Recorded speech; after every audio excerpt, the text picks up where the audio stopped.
नमस्कार दोस्तों, मेरा नाम दीपाली है। मैं ब्लेसिंग टीम भुवनेश्वर से हूँ।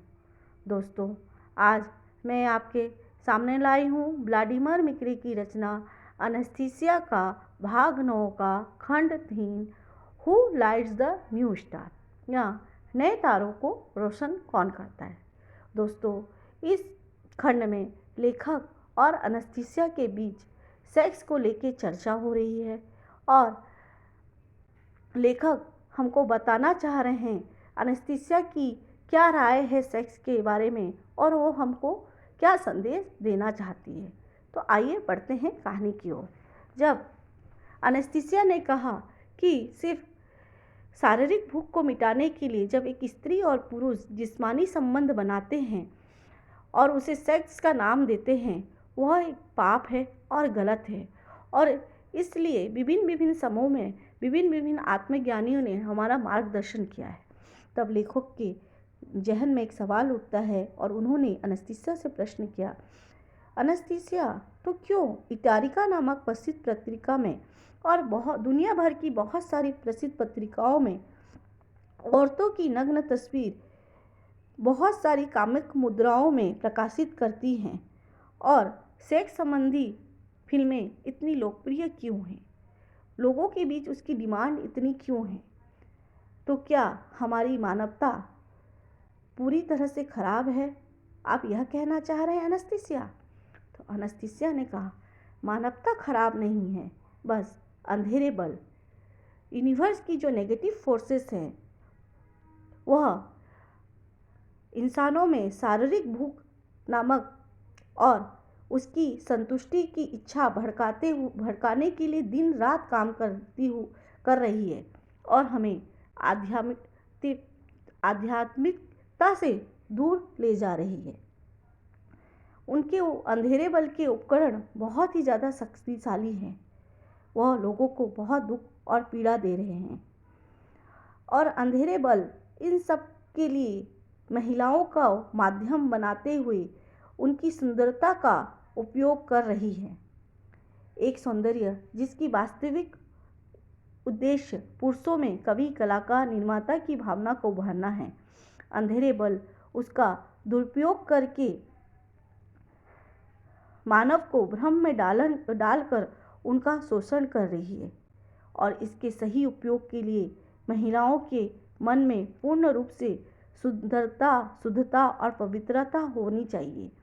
इन सब गुणों के अभाव में एक महिला अपनी बाहरी सुंदरता को, जो कि सिर्फ एक खाली पात्र के अलावा कुछ नहीं है, पुरुषों को अपनी ओर आकर्षित करते हुए उनको जो धोखा और छल दे रही है, उसकी वजह से उसे भी बहुत कुछ भुगतना पड़ता है। तब लेखक ने बहुत ही बेचैनी से एनेस्थीसिया से पूछा, तो क्या हम मानव के पास अपने अस्तित्व बचाने के लिए सहस्त्र शताब्दियों से कोई भी माध्यम नहीं है इन अंधेरे बलों के उपकरणों को दूर करने के लिए, जबकि हम मनुष्य के पास आध्यात्मिकता नामक प्रारब्ध और सक्षम चीज़ होने के बावजूद और हमारे पास बहुत सारे आत्मज्ञानी और मार्गदर्शक के होने के बावजूद, जैसा कि आपने बताया एनेस्थीसिया, मनुष्य इन अंधेरे बल से क्यों नहीं उभर पा रहा है? क्या उनसे लड़ पाना असंभव है या यह जरूरी नहीं है या इसकी आवश्यकता नहीं है? एनेस्थीसिया ने कहा, आवश्यकता है। लेखक ने फिर प्रश्न किया, तो कौन कर सकता है?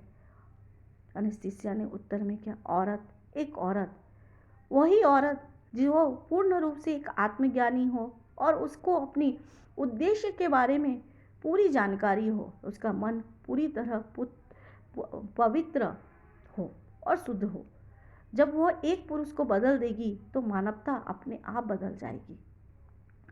तब एनेस्थीसिया को बीच में ही रोकते हुए लेखक ने कहा, नहीं एनेस्थीसिया, मुझे संदेह है। एक सामान्य पुरुष हमेशा ही एक सुंदर स्त्री के शरीर की तरफ आकर्षित होता है। एक सुंदर स्त्री का बनावट ऐसा रहता है कि मनुष्य न चाहते हुए भी उसकी ओर खींचा चला आता है और खास करके वह पुरुष जब अपनी व्यावसायिक यात्रा पर हो, अपने घर और अपने साथी या पत्नी से दूर हो तब परिस्थितियाँ बदल जाती हैं और बहुत सारी चीज़ें अन्य तरीके से बदल जाता है और इसे कोई नहीं बदल सकता। अनस्तीसिया तब अनस्तीसिया ने कहा, पर मैंने तुम्हारे साथ कल रात को किया है। तब लेखक के मन में एक चिंता उत्पन्न हो गई और विचारों की बाढ़ सी आने लग गई। फिर अनस्तीसिया ने कहा, अब तुम किसी भी तरह की हानिकारक सेक्स में लिप्त होने के लिए सक्षम नहीं हो। अनस्तीसिया की इस बात को सुन के लेखक पूरी तरह से डर गए और उन्होंने पिछली रात को अनस्तीसिया के साथ जो रात व्यतीत की थी और उनके मन में जो भावनाएं उत्पन्न हुई थी वो पूरी तरह से ख़त्म हो गई। और उन्होंने घबराहट में अनस्तीसिया से पूछा, तुमने मेरे साथ क्या किया अनस्तीसिया? क्या मैं नपुंसक हूँ?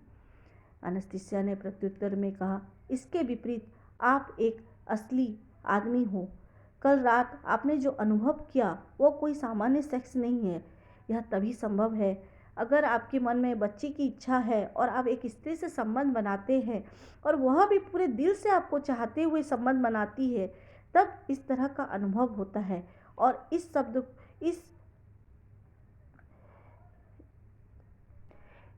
अनुभूति को सेक्स के नाम से, सेक्स जैसे सामान्य शब्द से नहीं संबोधित किया जा सकता है। आप उस सामान्य सेक्स शब्द की वास्तविकता से परे एक अलग ही अनुभव से गुजर चुके हैं जो कि एक असामान्य मर्द कभी भी नहीं कर सकता। इसलिए अब आप एक अलग ही मर्द हैं। प्यार अनस्तीसिया, प्यार, ऐसा प्यार जो जीवन में कुछ ही बार आता है।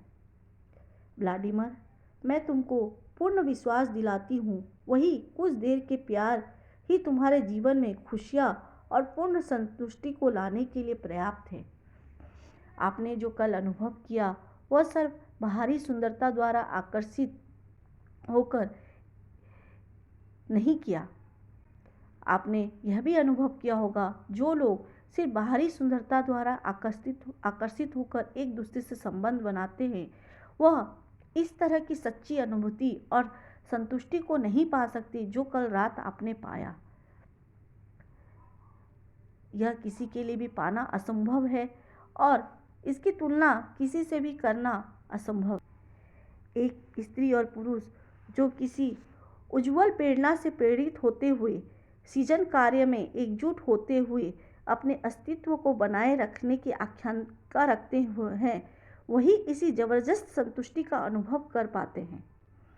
और इस संतुष्टि तक पहुंचने के लिए निर्माता यानी कि यूनिवर्स, भगवान, आप कुछ भी कहें, वह पूर्ण रूप से उनकी मदद करता है। और इस संतुष्टि को महसूस करने की शक्ति निर्माता ने यूनिवर्स में सिर्फ आदमी को दी है और यह क्षणभंगुर नहीं होती है।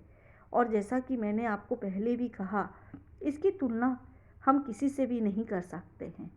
और इस तरह सृजन कार्य में जो महिला सहयोग करती है, वह उसके साथी की भावनाओं को समझते हुए उसी की इच्छा शक्ति के तहत वह उसी की छवि और कल्पना और बनावट को खुशी से सृजन करते हुए जन्म देती है। ऐसा कहते कहते एनेस्थीसिया धीरे धीरे लेखक की ओर बढ़ जाती है और अपना हाथ लेखक की ओर बढ़ाकर पास आने की कोशिश करती है। तब लेखक ने उन्हें जोर से धक्का देते हुए कि तुम मुझसे दूर हटो, गुफा से बाहर आ जाते हैं। अब तक के लिए इतना ही दोस्तों, नमस्कार।